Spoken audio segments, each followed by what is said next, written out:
Authorities in Ferguson, Missouri say 44 people were arrested during overnight protests stemming from the Michael Brown shooting.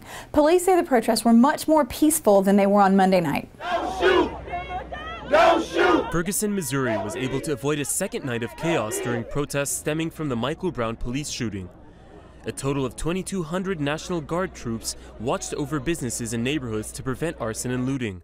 St. Louis County Police Chief John Belmar says there was also less vandalism. A group of rioters went on Church Street to the City Hall, broke out several windows of the City Hall, and then badly damaged a Ferguson police car that was parked in front of the City Hall.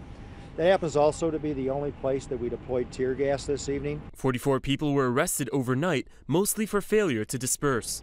Some threw objects at police. Rocks, bottles, a socket extension, looks like broken tent poles that were hurled at the officers. The protests flared up after a grand jury decided not to indict Officer Darren Wilson for fatally shooting Brown last August. Wilson broke his long silence on Tuesday. He said during a national television interview that his conscience is clear, that he could not have done anything differently. The grand jury's decision on Monday not to indict Wilson triggered a night of rage, filled with arson and looting, shocking residents and law enforcement officials. Well, I think if we act ourselves as a community, none of us could imagine last night was going to be what it was last night.